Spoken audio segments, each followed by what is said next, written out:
नमस्कार, आप देख रहे हैं न्यूज 18। मैं हूं आपके साथ मेनका चौधरी और आज का दिन उत्तराखंड की बीजेपी के लिए बेहद खास रहा, क्योंकि पीएम मोदी के आने से एक ही दिन में बीजेपी ने 2024 लोकसभा चुनाव की पूरी पिच तैयार कर डाली है।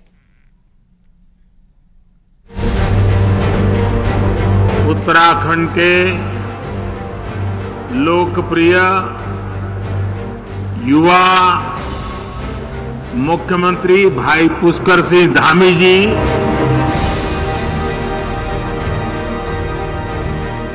लोकसभा चुनाव के ऐलान में भले ही अभी थोड़ा वक्त हो, लेकिन बीजेपी ने उत्तराखंड में सीमांत जिले पिथौरागढ़ से चुनावी आगाज कर डाला है।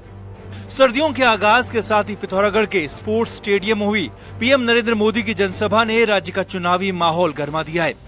पीएम मोदी ने इस सोर घाटी से एक दो नहीं बल्कि 23 बड़ी परियोजनाओं का शिलान्यास किया और लोकार्पण कर डाला, जिसमें स्वास्थ्य, शिक्षा, इंफ्रास्ट्रक्चर, एनर्जी, पेयजल, खेल, कृषि, उद्यान और आपदा प्रबंधन से जुड़ी योजनाएं शामिल हैं। शिलान्यास और लोकार्पण हुआ है। मैं धामी जी और उनकी पूरी टीम को भी बहुत बहुत बधाई भी देता हूं, बहुत बहुत शुभकामनाएं भी दूंगा, जो राष्ट्रीय खेलों की तैयारी में पूरे जोश से जुटी हुई है। बहुत बहुत बधाई आपको और आपकी पूरी टीम को बधाई। 2014 के बाद केदारखंड में आज विकास की गंगा बही है। हर प्रकार से आज केदारखंड विकसित हुआ है, पौराणिक स्थलों का विकास हुआ है। उसी प्रकार आज आपकी मानसखंड की यात्रा जो आज आदि कैलाश से प्रारंभ हुई है, निश्चित रूप से इस यात्रा से इस संपूर्ण क्षेत्र को विकास निश्चित रूप से पहुंचेगा। जाहिर है, चुनाव से ठीक पहले प्रधानमंत्री की इन बड़ी घोषणाओं से बीजेपी के नेता जोश से भरे हुए हैं और इसीलिए अभी से वो दावा करने लगे हैं कि बीजेपी लगातार तीसरी बार राज्य की 5 सीटें जीतने वाली हैं। और यहाँ की जनता के लिए उन्होंने मानसखंड और जितनी परंपरा की अपनी योजनाएं हैं उनका भी आगाज किया है। इस देवभूमि के सभी कार्यकर्ता, इस देवभूमि की सारी जनता उनका बहुत आभार व्यक्त करती है। तो मैं आपको ये बताऊं कि जिस तरह का जनता में उत्साह था, सुबह 9 बजे से लेकर के 3 बजे तक 7 किलोमीटर के अंदर लाखों की संख्या में लोग उमड़ पड़े, उससे ये बहुत स्पष्ट तौर पर दिख रहा है कि मोदी जी के सामने कोई भी नहीं है। मोदी जी पे उत्तराखंड की जनता का अटूट विश्वास है। देखो, 5 सीटें तो हम जीतेंगे ही जीतेंगे, लेकिन हम 5 सीटें इस बार 50+1 से जीतना चाहते हैं। पीएम की इन घोषणाओं से पिथौरागढ़ की जनता भी गदगद है। उन्हें उम्मीद है कि अगर पीएम मोदी द्वारा घोषित कार्य धरातल पर उतरते हैं तो तस्वीर बदलना तय है। नरेंद्र मोदी जी आए, हाँ, मतलब हमें बहुत अच्छा लगा। हमने उनको सुना, उनकी योजनाएं सुनी, तो हमें बहुत अच्छा लगा उनके बारे में सुन के। और उन्होंने जो हमारे उत्तराखंड के बारे में बोला, बहुत हमें अच्छा लगा। आज मोदी जी हमारे बीच आए और हमें लगता है कि ये जो योजना है इससे उत्तराखंड की तस्वीर जरूर बदलेगी। जाहिर है, जनता जहां घोषणाओं से उम्मीदों का दामन थाम चुकी है, वहीं उत्तराखंड बीजेपी भी 2024 लोकसभा चुनाव के लिए सपना सजो बैठी है, क्योंकि पीएम के इस दौरे से बीजेपी कार्यकर्ताओं को एक ऐसी बूस्टर डोज मिली है जिसका इस्तेमाल आने वाले चुनाव में पार्टी करेगी। लोकसभा चुनाव के ऐलान में भले ही अभी थोड़ा वक्त हो, लेकिन भारतीय जनता पार्टी ने सीमांत जिले पिथौरागढ़ में प्रधानमंत्री नरेंद्र मोदी की बड़ी रैली करा करके एक तरीके से चुनावी आगाज कर दिया है। प्रधानमंत्री की लोक लुभावन घोषणाएं भी इस ओर साफ इशारा कर रही हैं। सहयोगी विजयवर्धन और कैमरा पर्सन राकेश रावत के साथ शैलेंद्र नेगी, न्यूज 18 पिथौरागढ़। पिथौरागढ़ की रैली में ही प्रधानमंत्री नरेंद्र मोदी ने बड़ा बयान दिया। पीएम ने कहा कि पिछली सरकार ने इस डर से बॉर्डर इलाकों का विकास नहीं किया कि कहीं दूसरा मुल्क इसका फायदा ना उठा ले। पीएम मोदी ने कहा कि आज हम पिछली सरकारों की तरह डर कर काम नहीं करते। पीएम ने साफ कहा कि हम न डरते हैं न डराते हैं।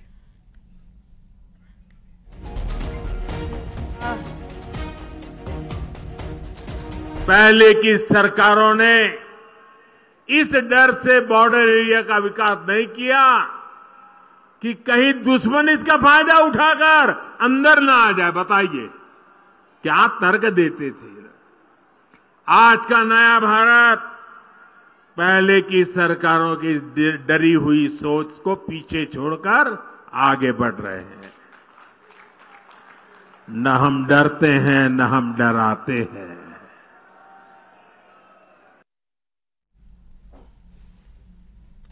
पीएम मोदी ने पिथौरागढ़ में विशाल जनसभा को संबोधित किया, जिसमें मुख्यमंत्री पुष्कर सिंह धामी के साथ ही उनकी पूरी कैबिनेट नजर आई।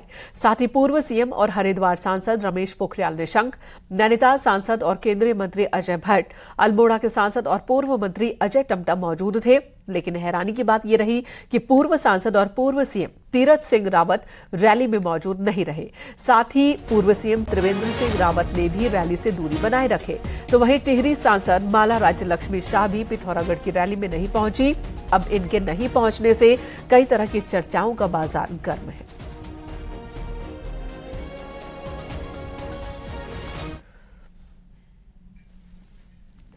अगर आप आदि कैलाश, पार्वती सरोवर और पार्वती मंदिर के बारे में नहीं जानते तो आज से आप सब जान जाएंगे, क्योंकि पहली बार देश के प्रधानमंत्री यहां पहुंचे और पीएम मोदी के यहां पहुंचने से यहां की फिजा ही बदली अब नजर आ रही है।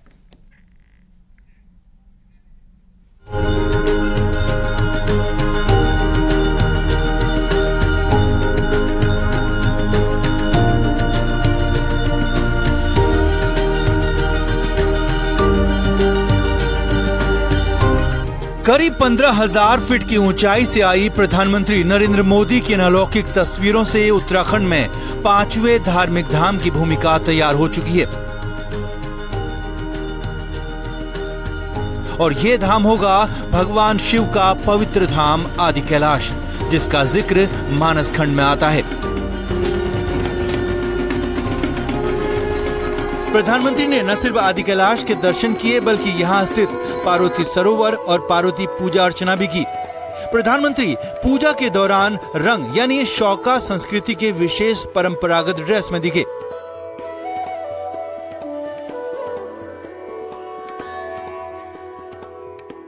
प्रधानमंत्री शिव और पार्वती के इस अद्भुत धाम को देखकर आश्चर्यचकित हो गए। यही नहीं, प्रधानमंत्री ने उत्तराखंड में मौजूद कई धार्मिक स्थलों का जिक्र किया और इन्हें आस्था का बड़ा केंद्र करार देते हुए इनकी तस्वीर बदलने का ऐलान भी कर डाला।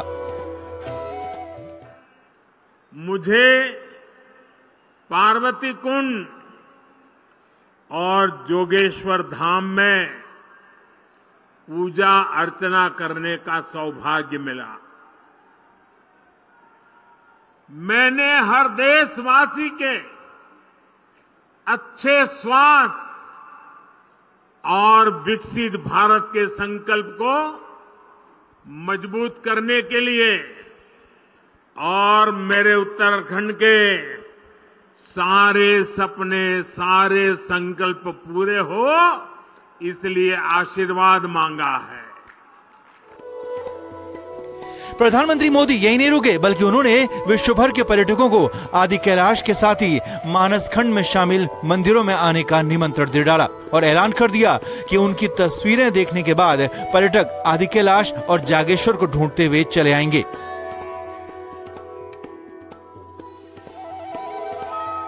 अनुभव कहता है कि जो लोग बद्रीनाथ और केदारनाथ आते हैं, वे भविष्य में इस और जरूर आएंगे। उनको इसी क्षेत्र का पता नहीं है और आज जरूर वीडियो जब टीवी पर देखेंगे ना, ये मोदी चक्कर काट के आया है, आप देख लेना, हर एक को करेगा यार कुछ तो होगा। और आप तैयारी करो, यात्रियों की संख्या बढ़ने वाली है, मेरा मानस खंड धम-धम होने वाला है। यही नहीं, प्रधानमंत्री आदि कैलाश के बाद भारत, नेपाल और चीन सीमा पर पड़ने वाले अंतिम गांव गुंजी भी पहुंचे, जिसे प्रधानमंत्री देश का अंतिम नहीं बल्कि पहला वाइब्रेंट विलेज मानते हैं। यहाँ प्रधानमंत्री खुद को ढोल दमाऊं बजाने से नहीं रोक सके। पीएम यहाँ के लोगों का प्यार देखकर गदगद दिखे, जिसका जिक्र उन्होंने पिथौरागढ़ में हजारों की भीड़ के सामने किया।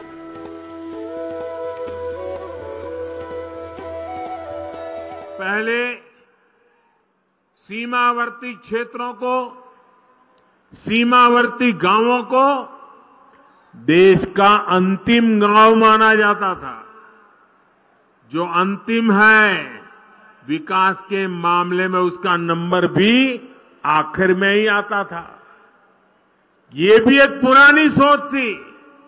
हमने सीमावर्ती गांवों को अंतिम नहीं बल्कि देश के पहले गांव के रूप में विकसित करना शुरू किया है। वाइब्रेंट विलेज प्रोग्राम के तहत ऐसे ही सीमावर्ती गांवों का विकास किया जा रहा है। जाहिर है पीएम मोदी के सीमांत इलाके में पड़े कदम यहाँ की तस्वीर बदलने वाले हैं, क्योंकि जो लोग अभी तक बाबा केदार या बद्रीनाथ तक ही सीमित थे, उनके लिए आदि कैलाश एक ऐसी जगह है जहाँ न सिर्फ भगवान शिव की आराधना हो सकती है बल्कि साक्षात माँ पार्वती भी यहाँ विराजमान है। ऐसे में बेहतर सुविधाएं यहाँ शिव भक्तों का मजमा लगा सकती हैं। पीएम नरेंद्र मोदी ने आदि कैलाश को उत्तराखंड का 5वां धाम बनाने का संकल्प लिया है। अगर ये संकल्प साकार होता है तो निश्चित तौर पर कुमाऊं का ये इलाका धार्मिक पर्यटन के केंद्र में नंबर 1 का स्थान हासिल करेगा। विजयवर्धन उप्रेती, न्यूज 18, पिथौरागढ़। और पीएम मोदी शिव के बड़े धाम जागेश्वर भी गए। पीएम मोदी ने वहां पर पूजा अर्चना की और प्रधानमंत्री मोदी देश के पहले ऐसे पीएम हैं जिन्होंने अल्मोड़ा के जागेश्वर धाम में पूजा अर्चना की हो। पीएम ने आधे घंटे तक यहां पूजा की और मास्टर प्लान की जानकारी ली।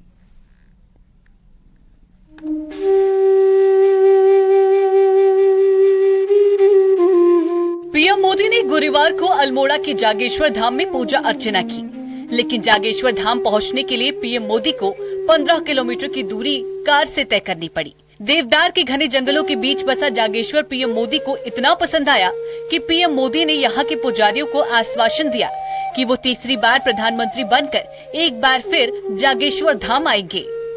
रुद्राभिषेक कराया, पंचामृत अभिषेक कराया, तो हमें आशा है कि जल्दी फिर बार बार यहाँ पर प्रधानमंत्री जी आते रहेंगे। आपका 20 से 25 मिनट जागेश्वर मंदिर में रहे हैं आपका, जिनमें उन्होंने पूजा दर्शन किया और मास्टर प्लान जो जागेश्वर के तहत बनने वाला है उनके, उसका उन्होंने जायजा लिया।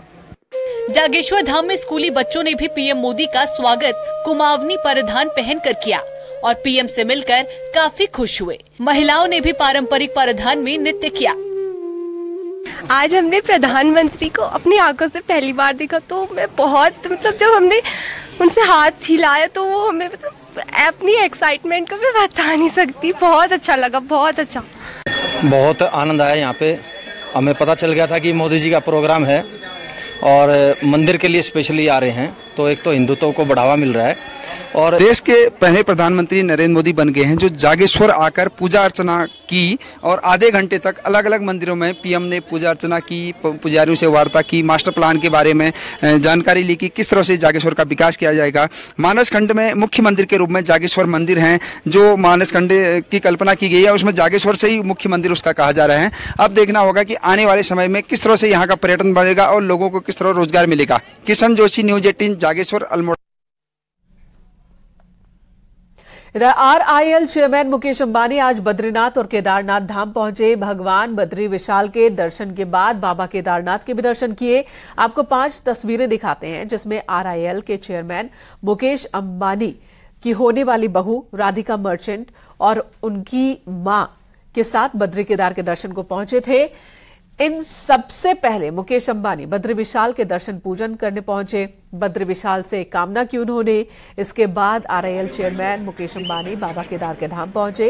हेलीकॉप्टर से मुकेश अंबानी यहां पहुंचे थे। तीर्थ पुरोहितों को साथ इन्होंने काफी वक्त बिताया, कॉफी भी पी और उसके बाद केदारनाथ के विधिवत दर्शन पूजन किए।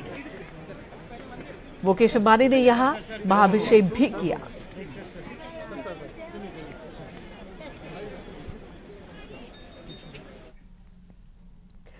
गुरुवार को निरंजनी अखाड़े के आचार्य महामंडलेश्वर कैलाशानंद महाराज भी बद्रीनाथ धाम पहुंचे। उन्होंने भगवान बद्री विशाल का दर्शन करने के साथ ही विशेष पूजा अर्चना की, सबके उज्जवल भविष्य की कामना की। इस दौरान मंदिर समिति के अध्यक्ष ने उन्हें शॉल ओढ़ाकर उनका स्वागत किया।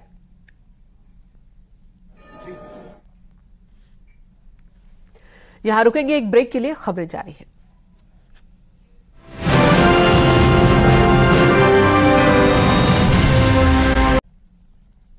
देहरादून में भूमाफियाओं के हौसले इतने बुलंद है कि रक्षा मंत्रालय की जमीन के ही फर्जी दस्तावेज तैयार कर उसे बेच दिया। देहरादून पुलिस सरकारी और खाली पड़ी निजी भूमि को खुर्द-बुर्द करने वाले भूमाफियाओं पर शिकंजा कस रही है और इसी क्रम में पुलिस ने एक अन्य गिरोह का पर्दाफाश किया है, जिसने रक्षा मंत्रालय की जमीन के फर्जी दस्तावेज तैयार किए और जमीन बेचने की प्रक्रिया शुरू कर दी। 11 लोगों ने घर बनाने के लिए प्लॉट खरीद भी लिया, जिसकी तफ्तीश कर पुलिस ने आरोपी हुमायूं परवेज को गिरफ्तार किया है।